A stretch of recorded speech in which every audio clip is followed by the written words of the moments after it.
Boa noite a todos. Estamos iniciando mais uma live hoje para falar um pouco sobre esquizofrenia com a Sara. A gente já tinha iniciado essa live anteriormente e hoje vamos dar uma continuidade para falar sobre esse assunto.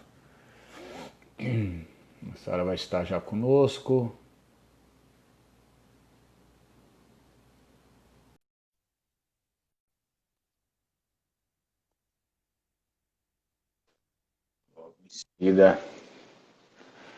Olá, boa noite, Sara.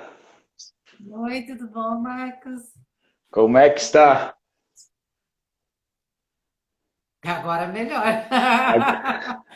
Mais Agora tô. o clima mais agradável também, né? É diferente daquele dia que estava bastante frio. Tá Pelo mais... menos a gente está muito acostumado, Curitiba está mais acostumado com frio, mas aquele dia estava mais frio. Sem contar que segunda-feira passada sempre falou também que passou por uma dificuldade aí, né? Nem falo. Até eu pensei que era isso que você estava perguntando. Por isso que eu falei, agora tá melhor. Não existe e-mail nem WhatsApp avisando quando vai ocorrer uma crise, né, Sara? Não, não existe apenas sinais que a gente aqui conhece e se não conhece tem que aprender a detectar, né? É algo assim muito rápido, muito rápido. Às vezes eles já dão os sinais com certa antecedência, né? Aquilo que eu falei da outra vez, um olhar, uma fala mais agressiva, ou mais fechado, mais introspectivo, a maneira de andar, mas o olhar é o que entrega muito, né? O olhar e a resposta, a forma como eles Se comunicam. geralmente são mais agressivos, né, verbalmente. Aham. Então, Não é só às vezes o comunicar verbal, né? A expressão corporal, enfim, a forma de olhar, um pouco ou mais ou menos agitado, com certeza deve dar alguns sinais. sai do normal do dia a dia, né, Marcos? Perfeito. Você, só você vê que está diferente dos outros dias onde eles estão melhor, é porque alguma coisa vai acontecer. Deixou de dormir, o meu filho fazia, acho que 2 ou 3 noites que estava sem dormir, né? Isso já é sinal, com certeza, que vai dar uma Acontece. crise. Interessante. E foi assim, mas veio no dia, na verdade, ele estava até tranquilo, mas de repente foi algo assim muito, muito rápido. Ele foi na casa da minha mãe, ele voltou, ele estava bem, ele foi no quarto, ele já voltou outra pessoa. Aí começou. Nossa. Deixa eu aproveitar aqui e já dar uma boa noite, pessoal. A Cacau tá aqui, Cláudia. A Cláudia dando boa noite. Tá Cláudia também Martinez, Jane, Valpim também está aqui. A galera dando abraço, hein? Eu acho que um monte de gente conhecida sua. Janete Peguinha, aqui do lado do litoral aqui, não é bem litoral, ali é uma cidade bem, bem gostosa ali, Morretes. Ah, eu já tive lá Algumas aqui comendo. usam Já um tive em outro. Morretes, hein? Ah, Já tive em tá Morretes. vendo? Muito bom. A culinária lá é muito boa. É, gostoso lá. Bem, legal. A gente fica o pessoal aqui, a gente tá olhando na tela aqui algumas informações que o pessoal venha perguntar. E até na outra live a gente acabou falando um pouco até sobre contenção. E foi legal, porque a gente foi o início de falar sobre alguns sinais, e é muito importante, né, Sara? A gente saiu agora nessa semana aí sobre o menino um autista, né? Um menino de 13 anos que foi alvejado a tiro por policiais, né? E na qual a mãe chamou para fazer uma contenção. É importante lembrar que, se a gente ler lá a reportagem, a mãe estava cuidando dele já fazia um ano e ela começou a voltar ao trabalho. Então saiu da rotina da criança. O autista tem essa característica da rotina, né? E aí ele entrou em crise e a mãe chamou os policiais para conter. Então há uma grande dificuldade nessa questão da área da segurança na contenção. Até depois a gente pode estar se a gente houver tempo para falar um pouquinho isso, a gente pode falar, porque eu também ministro instrução para a área de segurança. Já faz mais de 5 anos que eu faço com policiais e também com as Forças Armadas, com o Exército, também dou instrução. E é totalmente diferente. A imobilização voltada para a área de segurança com voltada para o paciente. Só que já faz algum tempo eu tenho tentado levar esse debate, por que não ter esse conhecimento na área de segurança também, né? E aí ele, dependendo de cada caso, é um caso, porque também existem alguns fatores que, por exemplo, o protocolo de 5, que se é utilizado na área da saúde, e até eu já tentei procurar em algumas outras literaturas, não existe nada que se fala que existe algum outro protocolo que se utilize menos pessoas. Então, assim, o CONFEF,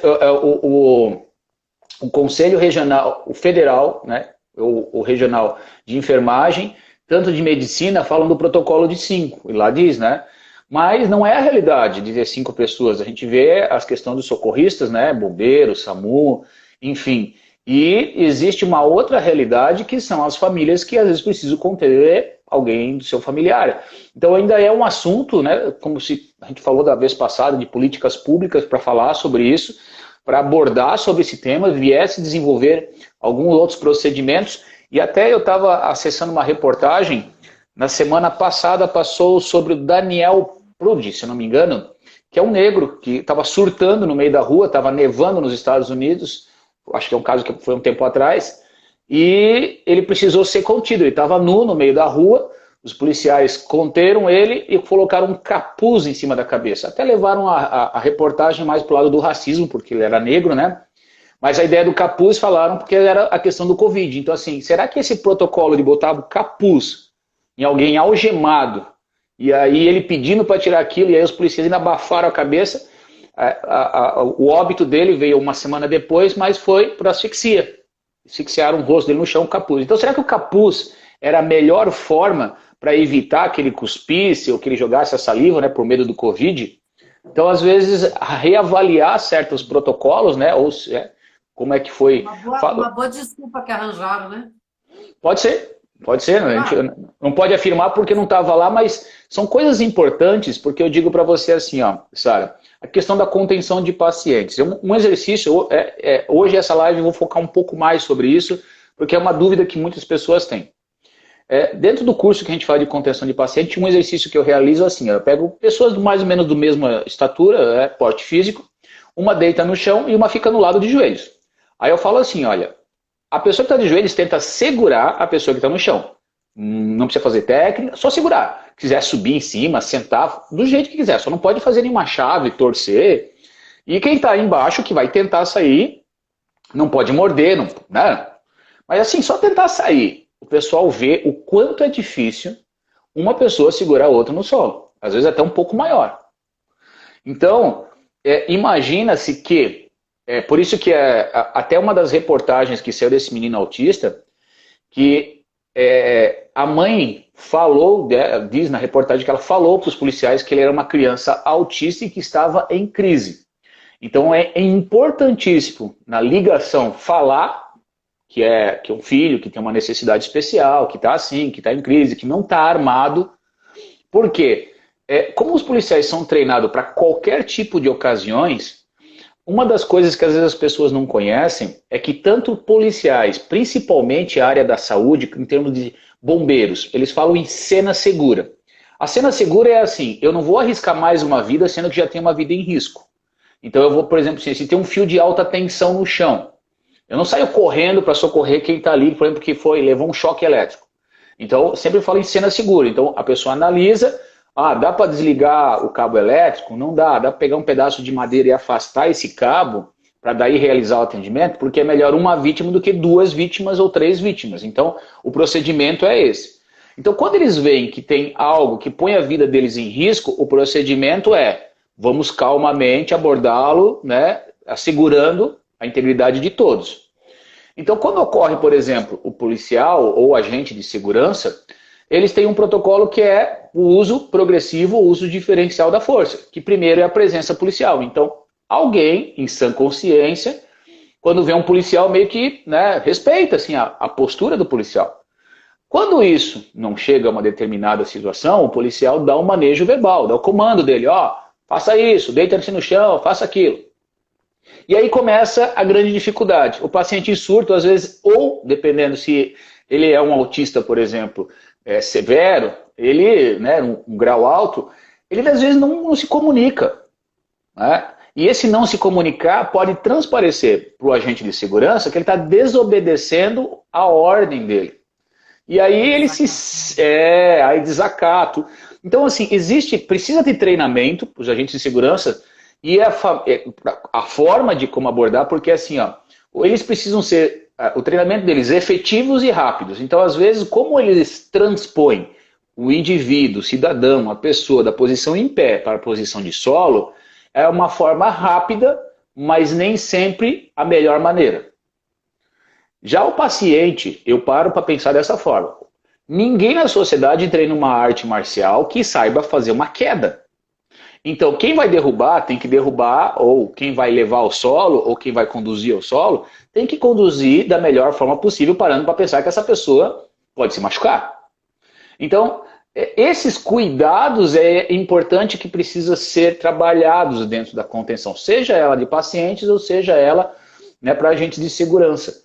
Então, eu entendo, acredito eu, essa é uma visão minha, que como agora, hoje em dia, nos tempos atuais, os familiares estão levando, né, os seus entes queridos que têm alguma necessidade especial aberto mais à sociedade, em ambientes públicos, ainda não se está preparado, né, vamos dizer, tanto os profissionais de saúde, que não são todos que têm esse conhecimento, que eu digo isso porque tem um monte de pessoas que perguntam se tem curso e tudo mais, e os profissionais da área de segurança. Eles têm técnica, sim, mas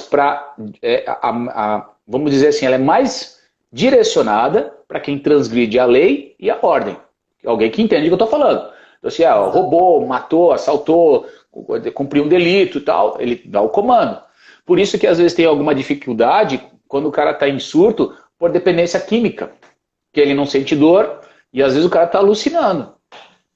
Então, eu ia falar, pega uma pessoa que está alucinada, que está vendo coisas, nossa, é totalmente diferente a abordagem. E é difícil, né, Sara? Porque assim, ó, vamos parar para pensar. Pega numa pessoa adulta, seu filho é adulto já, né? É grande, é forte.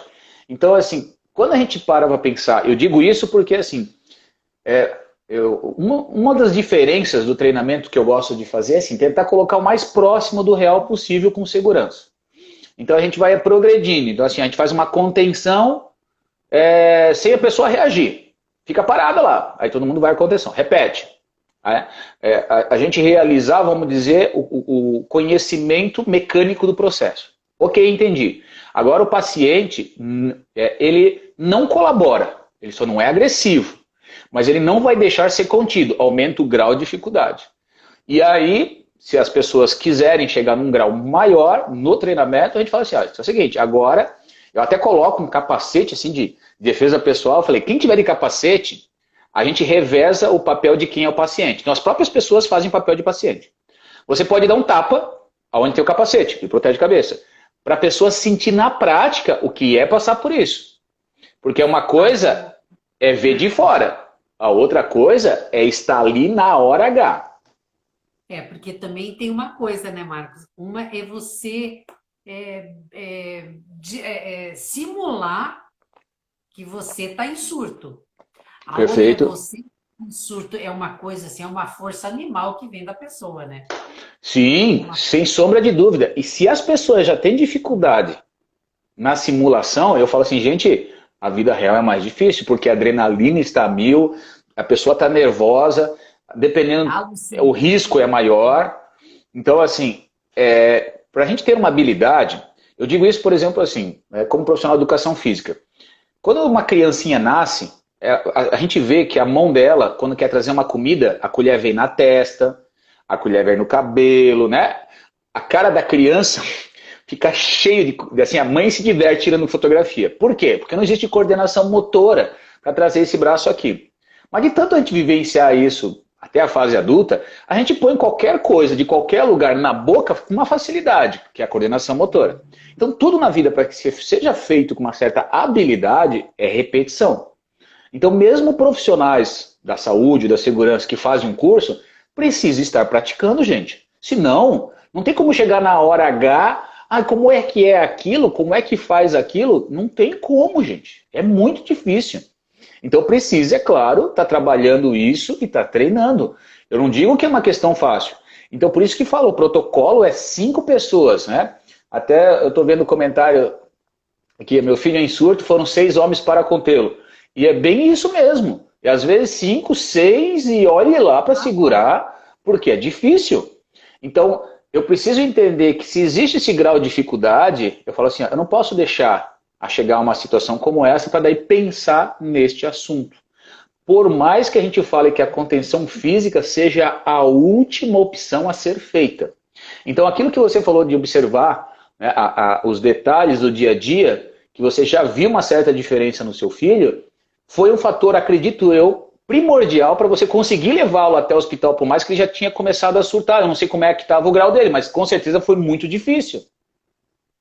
Olha, Marcos, quando eu me vi obrigada a levá-lo para o hospital, ele já estava Já estava bem bem, surtado. bem Ele estava surtado. bem surtado, ele estava alucinando, coisa que ele não é de ter alucinações. Ele acabou tendo alucinações. Ele tem 1,80 m, pesa 95 quilos ou mais. É Eu o tenho meu porte 1,60 físico. m. Hã? É o meu porte físico. Tenho 97 quilos, tenho 1,81 m. É o meu tamanho. Eu tenho 1,61 m, né? Então eu sou pequenininha, sou baixinha, mas na hora, meu filho, a gente vira um monstro. Só que foi assim, eu liguei para o SAMU, pedi ajuda, né? E a atendente do SAMU, aquela paciência, como se eu estivesse ligando para saber o preço de um spa.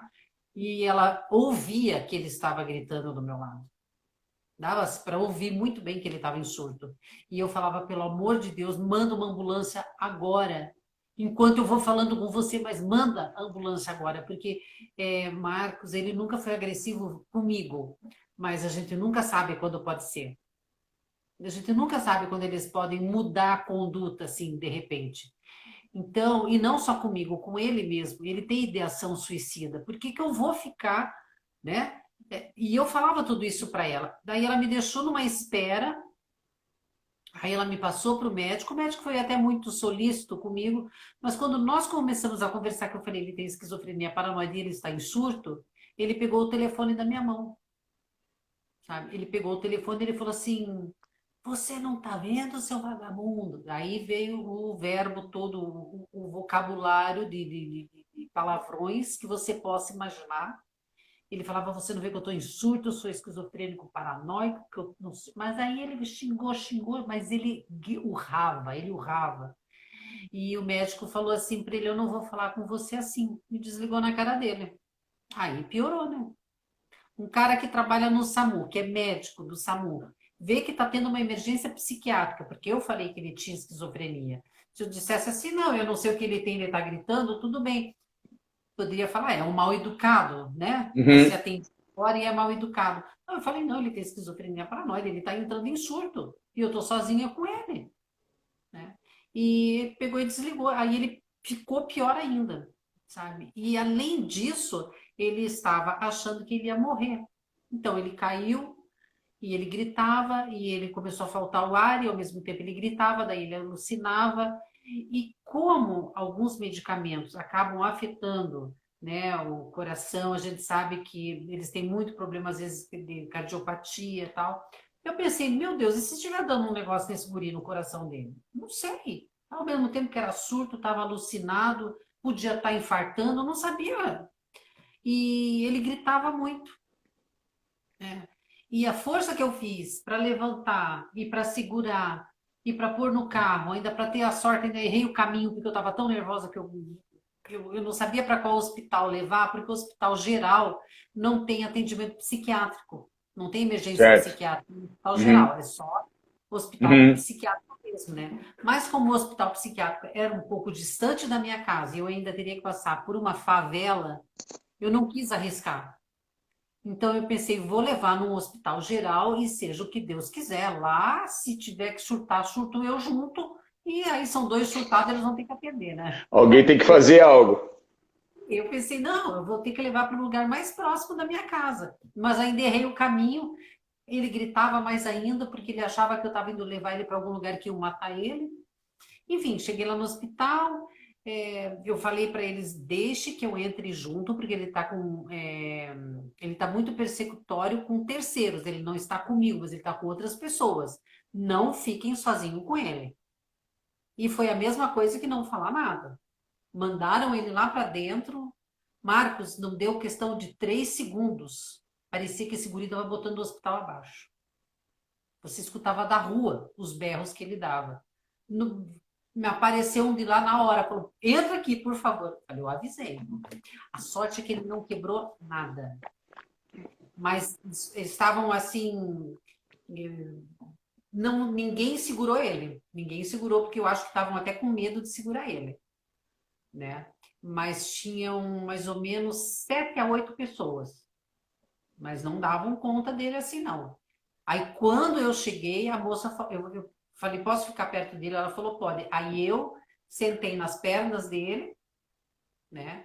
E fui segurando os braços. Eu, no dia seguinte, parecia que eu tinha tomado, assim, uma sova de Da tanta força dor. física. Né? Da força física que tu acabasse realizando para segurar ele. Exatamente. E os outros olhando. E os enfermeiros todos olhando, né? Mas foi assim, daí deram Aldol injetável, deram medicamento e tal. Aí ele foi... Daí 1 hora depois o SAMU entrou em contato comigo. O rapaz assim, eu sou o supervisor do SAMU, meu nome é Vinícius, e tô ligando para dizer que a ambulância está na frente da sua casa, 1 hora depois. Eu vou olhar agora, eu já fiz a remoção. Ele falou, quem fez a remoção dele? Porque eles têm gravado, né? Hum. As ligações que a gente faz ficam todas gravadas, né? Eu falei, fui eu que fiz a remoção dele. Ele falou, como que a senhora conseguiu fazer? Eu falei para ele, porque eu sou mãe. Eu falei, eu não tinha outro recurso, eu tinha que levar ele sozinho. Ele falou, meu Deus, como é que a senhora conseguiu isso? Eu não sei. Agora eu tô aqui. Te agradeço, mas já tô aqui. Então, muita coisa poderia ter acontecido nesse meio tempo. Para mim, não só o desgaste mental, como físico. Né? Porque segurar Uhum. uma pessoa em surto, um homem, né? Então, da tua Uhum. estatura, surto, se debatendo, alucinado. É interessante, Sara, você falando, até a Silvana colocou aqui, a vida real e meu esposo já passamos por isso, já contemos meu filho. Na hora H é terrível, meu caro. Com certeza, não tem sombra de dúvida, eu vou dizer assim, eu não tenho nenhum familiar, né, não posso dizer que esse é o meu dia a dia. Eu tive a possibilidade de conviver um pouco dentro de uma ala psiquiátrica, né, onde a gente viu alguns pacientes, né, alguns medicados, alguns um pouco com agitação psicomotora, alguns começando a entrar em crise, e não é a minha realidade. Então, assim, no começo foi muito impactante ver aquilo, né, aquela situação. Eu tinha um aluno que a mãe dele também era esquizofrênica, e aí ele me pedia ajuda. Então, é importante, foi, na realidade, muito importante, essa possibilidade. Eu comecei na área da segurança, na realidade. E foi dois, hoje, tenente-coronéis da Polícia Militar, que me falaram dessa necessidade. Isso lá para 2010, para 2011. Eles fazem um curso de APH tático, atendimento pré-hospitalar, em ambiente de conflito. Né? E eles foram na Europa. E lá eles voltaram, quando eles voltaram de lá, eles falaram assim, Marcos, o pessoal da área da saúde está fazendo curso de defesa pessoal. Daí eu falei assim, mas por que estão fazendo curso de defesa pessoal? Qual é o motivo? Porque eles estão sendo agredidos quando eles fazem o atendimento. Daí eu falei assim, mas qual seria o motivo de um profissional da área da saúde ser agredido, sendo que, quando ele é chamado, é para resguardar, para ajudar a vida de outras pessoas? Eu não entendia isso daí. Eu falei, não, porque às vezes vão atender pacientes que estão com algum transtorno, ou que estão surtando de alguma forma e são agressivos. Aí eu não sabia que existia essa realidade. Como a sociedade, até hoje, muitos não têm ideia sobre esse tipo de assunto. Né? E aí, ao pesquisar isso lá em 2010, 2011, aí eu comecei a ter esse primeiro contato. Eu fui pesquisar e vi que isso era uma realidade muito forte já naquela época. Né? Só que não se fala, ou na época não se falava, hoje está se falando mais. Né? Porque às vezes a família abafava muito essa situação. Então só quando acontecia em hospitais e tal que esse assunto vinha à tona. Só que uma da diferença que eu vou dizer para você que eu percebo assim, os policiais, principalmente, eles têm assim eles precisam, por passar por situações, a maioria, de muita dificuldade, né, o policial chega até a trocar tiro com bandidos, o treinamento deles precisa ser muito intenso. Então a minha percepção, por exemplo, quando eu dou treinamento para a área da saúde, quando começa a puxar o treino, o pessoal dá uma recuada. E aí a área de segurança, eles são diferentes, assim, né? Eles têm alguns termos que eles falam, né? De ser guerreiro, de não fugir. Então, assim, diferente que o bicho está pegando, você não pode recuar, você tem que avançar. E esse tipo de pensamento é primordial quando vai conter o paciente. Não é porque levou um arranhão, um tapa na orelha, que recua, porque, bem, quem tem algum familiar que surta e precisou conter sabe disso, que às vezes leva mordida, que é agredido. Então, quando a gente desenvolveu o curso aqui de contenção de paciente, a gente tenta inserir um treinamento gradativo, respeitando a individualidade de cada um, quem quer e quem não quer, mas já aconteceu, em casos, por exemplo, assim, de alguns homens, não, nós queremos treinar um pouco mais intenso. Aí eu sempre falo, entendam que tudo que é mais próximo do real, a chance de houver alguma lesão é grande. Você pode ser chutado. Tem até um vídeo que a gente fez que o chute passou assim no lado do rosto do cara, assim, e o cara se esperneando, quem estava fazendo o papel de paciente, e era uma simulação. E o chute foi assim, a câmera pegou assim, o cara tirou o rosto, o pé passou assim, ó, ia ter levado um chute no rosto. Então, por quê? Mais próximo do real. Então, é muito difícil fazer isso. E eu entendo que quando a gente treina desse jeito é um pouco assustador, de sair arranhado. Então, poucas pessoas, às vezes, fazem ou treinam com essa forma, e muitos têm medo e receio, que é natural. Porque nem todos que entraram na área da saúde imaginaram que iam pegar situações como essa. Na verdade, acho que eles não pensam que vão pegar, que vão enfrentar isso. É que, na realidade, eu vou dizer para você, assim, eu não sei do Brasil todo, mas algumas escolas que eu fui pesquisar o conteúdo programático sobre enfermeiros em alas psiquiátricas, atendimentos com pacientes em surtos, pouco se falava da contenção física do paciente. Então, muitos profissionais da saúde são formados e tiveram uma ideia teórica sobre contenção de pacientes. Não vivenciaram, não sabem como é que é. Por exemplo, eu gosto de dar esse treinamento com uma área de tatame, como eu falei. Por quê? Porque se cair, existe um material emborrachado que segura, né? Se machucar, é bem menos do que um chão real. Alguns falam assim, mas tem que ser o real. Eu falei, gente, calma, tem que ser gradativo. Eu não quero que ninguém se machuque, eu quero que vocês aprendam, né, mas que seja de uma forma o máximo seguro possível. Então, até que fala assim, lesões podem acontecer. Isso não tem como evitar. Mas a gente tenta, por exemplo, a simulação daquele que faz o papel do paciente de forma não cooperativa é lá na frente. Tudo começa assim, tranquilo, vamos devagar, aprender. Tudo bem, a equipe já pegou, vamos aumentar o grau de dificuldade para que seja algo que as pessoas não tenham pavor e medo. Por exemplo, está começando a procurar diretores de escolas e aqueles professores acompanhantes, alguns alunos que já participam nas aulas regulares, né, com acompanhamento do segundo professor. E o professor não sabe o que fazer quando a criança surta na escola. E as outras crianças acabam ficando com medo, porque ele começa a chutar carteira, começa a fazer ele em crise. Então, assim, há muito de se falar, e não é só o profissional da área da saúde, não é só os profissionais da área de segurança, professores, pais, existe uma necessidade sobre esse assunto muito grande a ser falado, ser debatido, e é claro, vai se achar futuramente meios melhores para se fazer isso.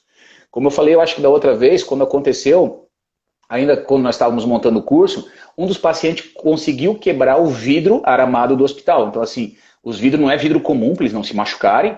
Então, assim, é uma camada, acho que é de vidro, um material específico. É uma tela, né, para eles não quebrar o vidro e não se machucarem. Mas um conseguiu quebrar esse vidro e começou a se cortar o braço. Né, pegar e... Aí eles falaram assim, nós tivemos que conter. Eu falei assim, peraí, como é que vocês fizeram essa contenção? Nós fomos lá pegar o cara na mão. Eu falei, vocês estão loucos, gente? Se o cara passa aquele vidro no seu pescoço, você morreu. Simples assim. Às vezes, né, todo mundo não entende. Tá numa ala psiquiátrica, tá controlado. Tá. Assim, não existe nada que eles possam usar. É um lugar limpo, não tem objeto, não tem cantos vivos. É um lugar, assim, bem cuidadoso até. Como que você Mas faria essa contenção, Marco? eles fizeram com cobertor. Era como você faria? Eu falei assim, ó, precisava de um EPI, precisa se estudar essa contenção, que isso não existe. Eu levantei isso já em 2012. Falei, precisa de um EPI, gente. Você para entender que a vida do enfermeiro, do médico, do psicólogo que está indo atender esse paciente também está em risco. Eu entendo que esse paciente está em risco, mas tem outras vidas em risco. Então, assim, é muito fácil vai lá e pegar.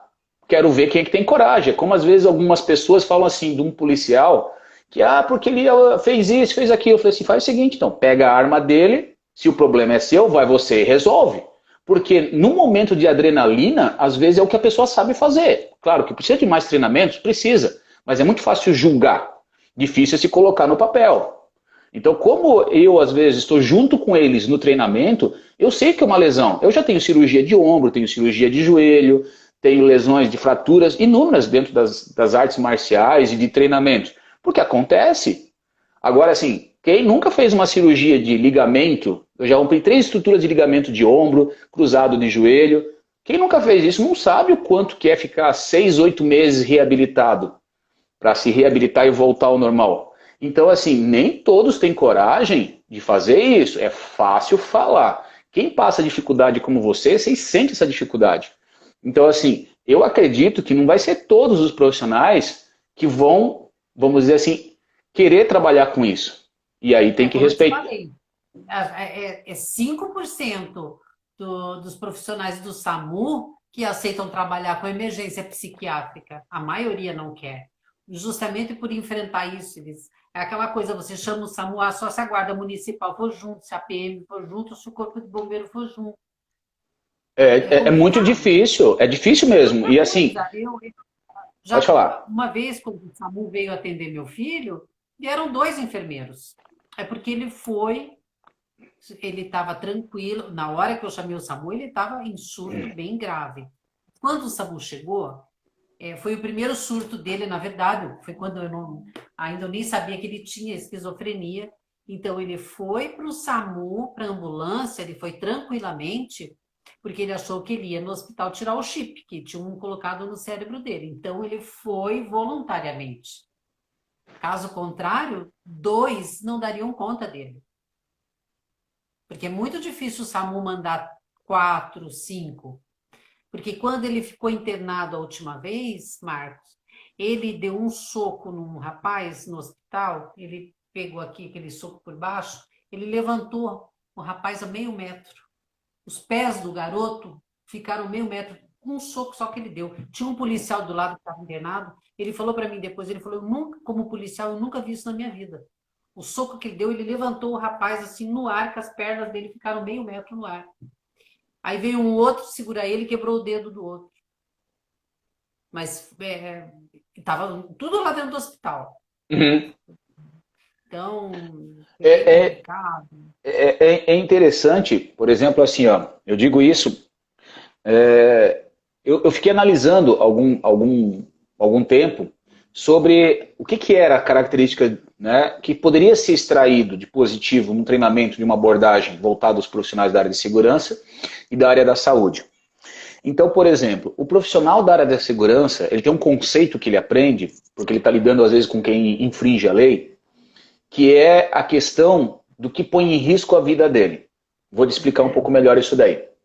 Se eu estou com uma pessoa a uma certa distância, eu fico observando a movimentação. Se as mãos estão visíveis, se ele não faz nenhum movimento que esconda alguma coisa no corpo, alguma roupa que venha fechar que ele não tenha visão, o perímetro, que é o ambiente, se tem pessoas no lado que possam vir a dificultar, ou essa pessoa vir agredir. Então o policial trabalha muito essa visão. Quando começa a diminuir a distância entre quem tem que conter e quem vai ser contido, ou na questão do policial que tem que mobilizar alguém, ele entra, que chama de visão de túnel. Visão de túnel quer dizer o quê? Eu estou atento com tudo, mas no momento que o perigo vai chegando, a minha visão foca em você.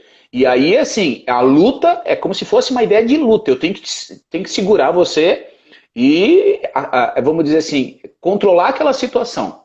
Só que o que eu percebi durante esses anos, que esse não é o perfil da área da saúde. O profissional da área da saúde não tem esse perfil. Ele tem um perfil caridoso, ele tem um perfil de ajudar, ele tem um perfil de querer fazer o bem. Não dizendo que é bom ou ruim, mas o que eu percebi, essa é a minha visão, Marcos falando. A característica, alguns sim têm essa visão assim, né, mais de realmente resolver as coisas assim, em termos dessa questão da contenção, não da saúde. Mas quando envolve, né, não só questão de mulheres e homens, né, indiferente, quando chega uma situação próxima daquilo, eles ficam meio arredios, ficam com medos. E isso é natural, não tem problema nenhum, porque é o perfil de cada pessoa. Às vezes um pai e uma mãe que às vezes diz assim, pô, mas eu faço bobear a contenção melhor que eles, porque você já está acostumado desde pequeno com o seu familiar assim. Você já convive com ele. Uma coisa é alguém que convive com a situação e alguém que chega de paraquedas e cai naquela situação que nunca viu. Tenho certeza que você já deve ter visto pessoas que nunca viu um surto, que quando viu ficou com medo. E se ela pudesse, ela fazia meia volta e ia embora. Ela falou, não. Tenho um vídeo na internet, eu até baixei ele, que aconteceu em Curitiba, de dois condutores que foram fazer uma abordagem que era de um paciente que estava passando mal, acho que na periferia de Curitiba, não me lembro exatamente aonde, e que quando eles foram atender, na realidade, era alguém fugindo do tráfico. O cara não estava doente. E ele botou o cabo do rádio no pescoço da enfermeira e quebrou o braço do motorista. E falou, saia daqui porque senão eu vou matar todo mundo. Então eu pergunto assim, nem sempre às vezes a chamada que eles recebem está claro o que eles vão fazer, de quem vai realmente ir lá atender. Então, é claro que se precisa se trabalhar muito essa comunicação. Às vezes a pessoa em desespero pede uma ajuda e também não sabe explicar, né, naquele momento de nervosismo, e os profissionais chegando lá imaginam uma coisa e a outra. Então, hoje tem diversos materiais e vídeos na internet que falam sobre isso daí. Então, quando a gente começa a esclarecer, a falar sobre esses pontos de vista, eu de forma alguma eu falo assim que eu tô certo, gente. A ideia é a gente levar esse assunto, debater mais sobre isso, as pessoas poderem vivenciar quem nunca vivenciou. Então, assim, quem tem um familiar que surta tem uma ideia real na prática, diariamente, às vezes alguns ou outros, com mais intensidade ou menos intensidade, já consegue ter uma leitura. Eu digo isso por quê? Porque eu já ouvi familiares cobrando de profissionais da saúde que eles deveriam ter a mesma habilidade que a família tinha. E não tem, gente. Porque você concorda, Sara, que quantos o seu filho tem? Oi? Quantos anos o seu filho tem? 29.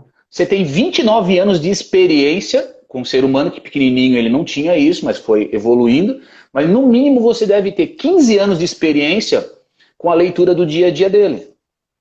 Nunca, nenhuma escola vai formar alguém com a sua experiência sobre esquizofrenia, o que acontece. Tanto é que quando precisa você tem que ir junto. E às vezes, até como você falou, você dá palestras às vezes falando sobre esse tipo de assunto. Você é a pessoa, na prática, não na teoria, na prática que entende mais disso. Então todos os pais que convivem com isso, gente, não tem como cobrar de um profissional da saúde essa experiência de vocês. Vocês já testaram muitas coisas que funcionaram e coisas que não funcionaram. Mas existem situações, Marco, que não tem. Qual é o teu remédio aqui? Que não tem essa coisa de você ser mãe, de você ser pai e você estar acompanhando.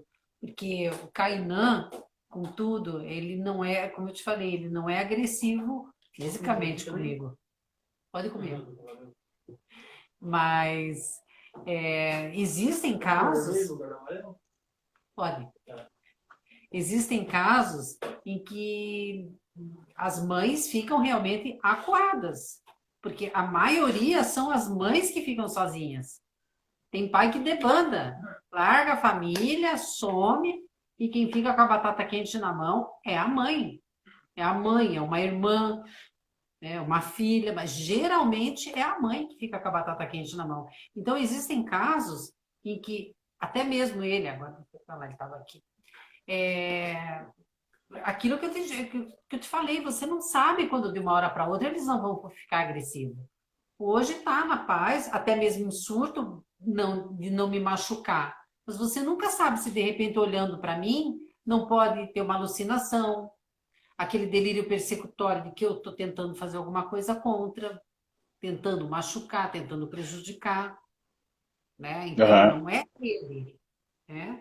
É o Mas que assim, por mais que ainda não consiga ter essa clareza 90% ou 100% de quando vai acontecer, você concorda comigo que você tem muito mais experiência, às vezes, sobre paciente com esquizofrenia do que alguém que trabalha formado na área da saúde, que às vezes fez até uma especialização sobre isso, mas que é teoria.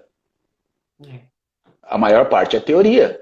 Então, assim, quando eu fui convidado para ajudar a reescrever o protocolo de contenção física do hospital, da ala psiquiátrica aqui em Joinville, eu falei assim, olha, eu não conheço a realidade, eu não sei.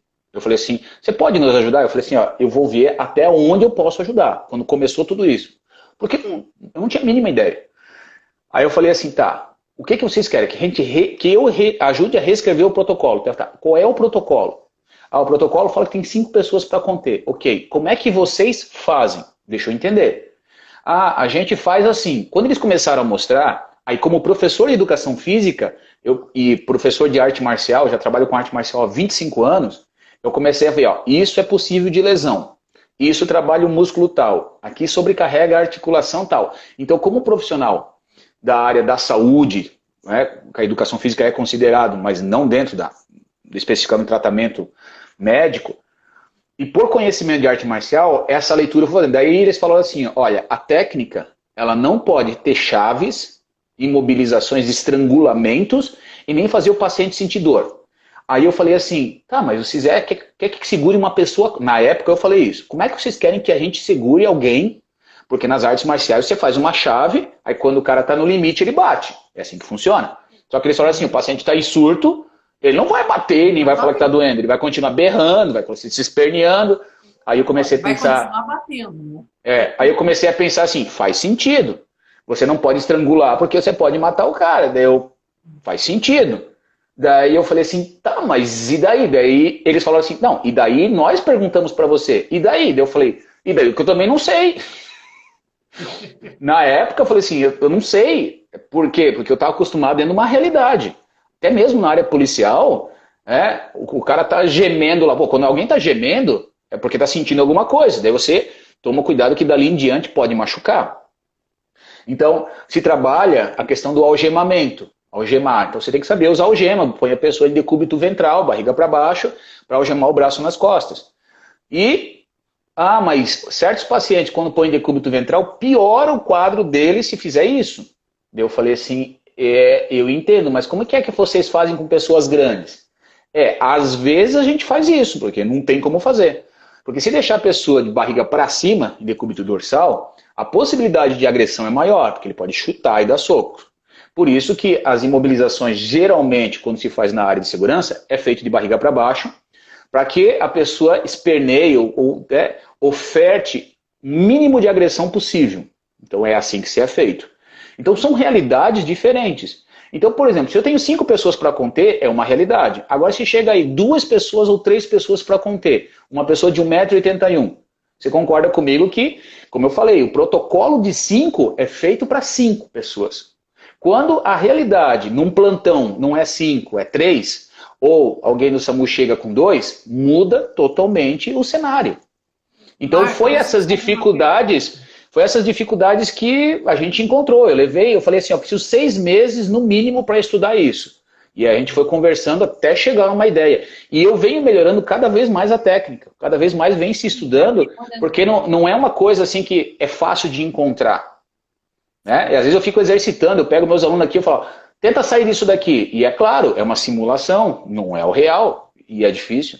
Fala, querida. o que que você diria para uma mãe agora, tá? Que está sozinha, como foi o meu caso? O que fazer numa hora dessa, que a pessoa está em surto? Você, como um profissional de contenção, está sozinha, faz o quê? Olha, eu sei que existe a visão da mãe. Pai e Nossa, mãe, agora a gente tem que esquecer, né, para é, mãe. aí que tá um detalhe que envolve o É difícil. seguinte, envolve uma outra questão. Quando um profissional da saúde vai conter um paciente, por mais que ele tenha um olhar empático, solidário, é um ser humano olhando um outro ser humano. Quando é o pai e a mãe olhando o seu filho entrando em crise, não é um ser humano olhando ser humano, é um pedaço de mim sofrendo. Você concorda comigo que é uma realidade? Então o pai e a mãe sofrem no lado do desespero. Até postei esse vídeo lá que o pessoal, algumas pessoas falam: ah, mas é um absurdo o SAMU querer conter o cara com um pedaço de pau na mão. Às vezes não tem opção, às vezes já está em cima, o cara veio para cima, ali naquele vídeo ainda eles tentaram pegar, deveriam, né, poderiam ter chamado alguém da área da segurança para ajudar. É o vídeo que eu postei de um rapaz lá que estava com um pedaço de pau batendo. Claro que a mãe começou a chorar no lado. Eu vi. Então, a gente percebe que em alguns casos, eu até conversei na semana passada com a Mara e a filha dela, se não me engano, a Bianca, que o menino é um autista, né, que é um grau mais elevado, e que ela chegar ao ponto, que hoje ele também está grande e forte, Aí eu vi que ela de colocou botar uma grade, né? grade ali. Ele entende que quando ele começa a surtar, ele pede para ir para lá. E é claro que a mãe fica no lado de fora conversando com ele. Então, assim, o que eu digo hoje para você, olhando como uma pessoa, não como pai, como um profissional, que precisaria conter alguém, que a visão de pai e mãe é diferente. Se você não tem condições, o ideal é que ele ficasse num lugar que não tivesse objetos que ele pudesse se ferir e que ficasse lá até vir ajuda. Porque ninguém é Mulher Maravilha e Super-Homem para conseguir fazer isso sem ter um arranhão. Não existe. Eu tenho, eu Eu, acho que eu comentei com você no outro, na outra live que nós fizemos de uma mãe que o filho de 2 metros e pouco de altura, com mais de 100 quilos, ele a agrediu muito e ela falou para mim, Sara, na hora era meu filho, ele tirou toda a roupa dela, ele não a violentou, mas ela disse assim que ele insinuou, mas de forma alguma ele tocou nela, mas ele arrancou toda a roupa, ele mordeu, eu tenho as fotos dela, ele mordeu, ele bateu. Ela falou, ele não me matou porque ele não queria me matar, porque ele tem 2 metros e pouco, mais de 100 quilos. E ela sim, disse, a única coisa que na hora vem, é automático, eu vou morrer, ela disse assim, eu tive que enfiar o dedo nos olhos do meu filho, que foi a hora que ele recuou, né? E já nisso já chegou os vizinhos escutaram, chamaram a polícia, mas ela apanhou. Até a polícia chegar com o corpo de bombeiro, ela apanhou, tadinha. Sabe? é, Mas é, é aquele negócio, ele poderia ter matado, ele não quis sim, matar sim, a mãe. pensa, a gente deve pensar assim, ó, na envergadura, né, que abre-se os braços, a envergadura de um braço, o outro de um cara de 2 metros. Ele alcança ela, assim, ela tem a mínima possibilidade de chegar perto dele, com chutes ou socos. Não posso dizer para ninguém e enganar ninguém que existe uma técnica mirabolosa que possa fazer algo. Uma coisa que já me perguntaram em alguns cursos é o uso de algum implemento que poderia ser usado para facilitar a contenção. Então, por exemplo, assim, ó, agentes de segurança, eles usam spray de pimenta. Isso. Na legislação diz que spray de pimenta não é autorizado para agente civil, que é o nosso caso. Mas existe simulares, que é de citronela, que ele não é tão assim forte como o de pimenta. Eu digo isso porque, como eu trabalho com segurança, é um pessoal lá de São Paulo que faz, eu usei em mim, né? E como eu dou curso de defesa pessoal para as mulheres, eu faço esse teste. Citronela? Citronela. Até eu tenho o endereço deles, que eu também posso te passar isso daí. É um spray que é autorizado como defesa pessoal. Então a gente, as mulheres, quando a gente fala em defesa pessoal para as mulheres, a gente fala, gente, as mulheres podem ter isso na bolsa. Ele não vai conter essa pessoa. Mas é Mas vai difícil bater. abrir o olho. É difícil abrir o olho. Você tenta abrir o olho e ele arde. Então, assim, ele tem de spray e tem de jato. O jato é melhor. Então, assim, ele alcança 5 metros de distância. Então, por que que se usa a ideia do spray? Ele não vai agredir fisicamente, ele não vai dar um choque elétrico, mas é o momento que você poder sair, se uma situação poder conter, e se esfregar o olho, que é um movimento natural de alguém, às vezes, que não surta, às vezes o paciente vai surtado pode querer coçar. Se coçar o olho, arde mais ainda, porque o líquido acaba espalhando. Não fica cego, não machuca. Quem usa lente irrita um pouco. E ele tem um cheirinho gostoso, cheirinho de citronela, porque a plantinha de citronela. E se você lavar com água corrente, não precisa de nenhum produto químico, só com água corrente, ele passa. Né? Então, assim, eu acredito que seria uma forma de proteção. Uma malagueta que passavam na boca da gente quando era criança, né? E respondia, né? É verdade, é verdade. Então, assim, é interessante porque a gente da área da saúde, estou olhando aqui o relógio, a gente está conversando, estou tentando ler aqui algumas fala do pessoal aqui, e tem bastante gente falando e tal, perguntando. Como fazer? Qual a solução para uma mãe com um filho? Aqui a Abreu Artesanato fala assim: sou enfermeira e pergunto se o profissional da saúde não está preparado. Como fazer? Qual a solução para uma mãe com um filho em surto? Então é o que a gente está discutindo aqui. Essa questão a gente pensou assim, aqueles bastão retrátil, aquele bastão que abre, usado pelos profissionais de saúde, é algo agressivo. Então assim, se você não sabe usar aquilo ali, não adianta. E a questão de taser, de choque elétrico, se a pessoa toma medicamento e ela tem uma modificação cardíaca, você está gerando um choque elétrico. Pode piorar? Pode. Pode ele pegar essa arma da sua mão e te dar um choque? Pode. Entendeu? Então, assim, existem fatores. Então, o melhor é não se expor frente a uma situação como essa. Quando existem familiares que às vezes tem um marido, a esposa, um outro irmão, né, que dependendo do tamanho, às vezes dá para conter. Não vou dizer que não. Até eu passo um movimento em termos de crianças e adolescentes que dá para segurar no chão. A gente ir pela retaguarda da pessoa, né, e abraçar ela e segurar o braço perto do peito e abraçar com a perna. E ela vai rolar no chão e você vai grudar nela, vai ficar ali. E o bom é que você está retaguarda. Então você pode ficar conversando com a pessoa para tentar diminuir aquele estímulo, né? Estou aqui para ajudar você, mantenha calma. E ele vai se debatendo. É uma forma. Né? Mas tem uma técnica, porque assim, eu estou de frente para a pessoa, eu tenho que ir para as costas dela e não é uma coisa tão fácil. Mas precisa de treinamento.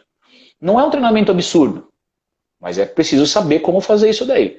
Então, por exemplo, o spray de citronela, eu não vejo como algo ruim. Eu vejo que às vezes poderia auxiliar numa situação extrema, na qual uma mãe Sim. não sabe o que fazer. Ela não tem a mínima ideia. Então, assim, como aquilo vai arder o olho e vai ficar com dificuldade para abrir, pode ser que aquilo piore, porque eu não posso afirmar qual é o resultado que vai dar, porque cada caso é um caso. Né? Ou pode ser que ele fique nervoso, sente no chão e queira fazer aquilo, mas aquilo vai incomodar. Então, se você, por exemplo, passar esse produto... Para quem está se sentindo com medo... Ameaçar. Você imagina aquela mãe apanhando de um homem de 2 metros de altura, ela aceitou a morte. Uma situação dessa, ela aceitou a morte. Ela não tinha, então, né? Porque ele se jogou em cima dela. Ela não tinha como sair. Então, assim, você concorda comigo que a visão de um pai e uma mãe é muito diferente da visão de um profissional da saúde, né? Que ele também quer resguardar a sua vida dele. Então, porque o pessoal do SAMU pega violentamente, por que tem que amarrar? Eu sempre falo, ou é algemar ou é amarrar. Até hoje eu não sei uma contenção física na cama, por exemplo, né? Para que eles não se machuquem, não machuquem terceiros, tem que ser, dificilmente é algema, né? É amarrado. É amarrar. E assim, a contenção, eles chamam de contenção mecânica, né? A contenção na maca ou na cama. Então, assim, tem que amarrar, né, com material que ele não venha a machucar o punho, tanto fazer força. Então, existe material apropriado para isso, mas às vezes dentro de uma residência não se tem. O máximo tem uma atadura. Então, você tem que segurar o tronco, segurar os braços, as pernas, esperar aquilo acalmar, se for possível, medicar, no caso de hospitais. Então, assim, por isso que é necessário ter mais pessoas falando sobre isso, né, médicos abraçando a causa, para que se possa desenvolver uma conversa de políticas públicas até chegar a situações. Os procedimentos são esses para profissionais da saúde, os procedimentos são esses para familiares. O pessoal de pronto atendimento tem até tanto tempo para chegar no local quando existe um chamado que se fala que é um paciente em surto. Então, se desenvolveu isso, legal. as pessoas já sabem como proceder. Mas, por mais, eu vi que alguém colocando assim, mas isso já existe há bastante tempo. Sim, mas se pouco falava, não adianta existir se não se falar sobre isso. E Né? ainda se fala pouco, né? Você mesmo falou na vez passada que quantos pais deixam de participar no grupo de vocês? Quantos grupos mais organizam? Eu tenho só no grupo do Facebook, Marcos, são mais de 3.000 pessoas, mais de 3.000 famílias. Nós temos agora 34 aqui assistindo a live. Tudo bem que eu sei que muitas pessoas nesse horário não podem, mas eu vejo assim como muita falta de interesse, porque no momento está tudo bem lá em casa, não está em crise, está tranquilo, está tomando seu medicamento, mas esquece que amanhã pode enfrentar isso. O meu também passa momentos maravilhosos, de repente um dia não está legal. Então eu acho que são informações ricas, sabe, valiosas, que as pessoas têm que ter. Se não for para si, que seja às vezes para ajudar um colega, às vezes um vizinho, um outro familiar que pode vir a ter um surto, uma crise, né? Um surto e crise é a mesma coisa. Aí eu vou dizer uma coisa para você, que eu vejo um outro ponto positivo no treinamento da área da segurança. Por exemplo, eles treinam madrugada, vão treinamento lá dentro do rio, gelado, frio. Mas para que isso, gente? Ninguém vai entrar. Só que quando você leva a ausência de sono, leva o seu corpo ao extremo, você leva o seu corpo a uma percepção de como resolver certos conflitos saindo da zona de conforto. Uma coisa é estando na zona de conforto. Então, por exemplo, às vezes quando eu dou treinamento, eu falo assim, olha, agora em diante eu vou começar o estresse psicológico. Então, às vezes eu começo a berrar, eu começo a xingar, porque muitos não estão acostumados com isso. E tem gente que quando te xinga de feio, a pessoa já leva pro lado pessoal e já fica alterada. Tem gente que quase fica alterada igual o paciente, porque perdeu o equilíbrio emocional. Então ela não existe, ela não tem um treinamento psicológico para esse tipo de abordagem. Nós estamos falando de algo muito racional que é a contenção física. E o treinamento psicológico para isso? Se a pessoa não consegue aguentar um xingamento de boa, imagine um paciente xingando de tudo possível e ainda sendo agressivo. Então essa é uma grande dificuldade. E essa percepção no treinamento policial, eles fazem isso. E eu falo assim, mas às vezes a pessoa pergunta, mas por que tem que fazer o policial passar por tudo isso? Porque treina-se para o pior, esperando o melhor. Então eu passo por dificuldades que quando é um treinamento, eu sei que a minha vida não está em risco, ainda é um treinamento. Mas que a vida real não tem essa história. Porque se você errar, muitas vezes um policial perde a vida. Então, às vezes a área da saúde, quando eu dou treinamento para o profissional da área da saúde, eles não entendem isso. Quando eu puxo no treinamento, não, eu não estou cansado, não quero mais fazer o treinamento, eu acho que já deu por hoje. Eu falei, gente, a vida real não é assim. Eu digo isso porque eu já faço há quase 10 anos esse treinamento, e quando eu começo, galera, agora o bicho vai pegar. Aí o pessoal, não, mas espera aí, a gente já está cansado, é o dia todo treinando. Eu falei assim, tá, gente, vocês não querem aprender? Vocês não vêm aqui para aprender? Não afrouxa. Não afrouxa porque a vida real não tem afrouxamento. Agora, quem passa, como vocês que passam a realidade, você sabe que não tem afrouxamento. Não tem como dizer assim, para de surtar porque eu estou cansado. Ô Marcos, você nunca pensou em fazer assim, entrar com um pedido de projeto de lei com o senador para que esse curso faça parte não sei, nas secretarias municipais, estaduais de saúde, para que isso se torne lei federal? Olha, eu vou dizer uma coisa para ti. Antes que eu responda, já está acabando, tá? Se cortar isso daí... nós temos aqui... A gente podia fazer alguma coisa juntos nesse sentido. Eu tenho aqui o pessoal do autismo aqui em Joinville, a Vânia, que é mãe de um autista, e ela está se mobilizando isso. Que não só os profissionais da área da saúde, que da área de segurança tem um tipo de treinamento como isso. Saúde, segurança. Entendeu? Porque assim, não é só policiais, porque o seu filho pode surtar dentro de um shopping. Então não é só policiais e guardas municipais, é qualquer área de segurança, privado ou público. Porque uma criança, um autista, um esquizofrênico pode surtar em qualquer lugar, gente. E se no lugar público, alguém precisa fazer algo. Então, por exemplo, se a maioria das pessoas souberem fazer, pode ajudar uma mãe.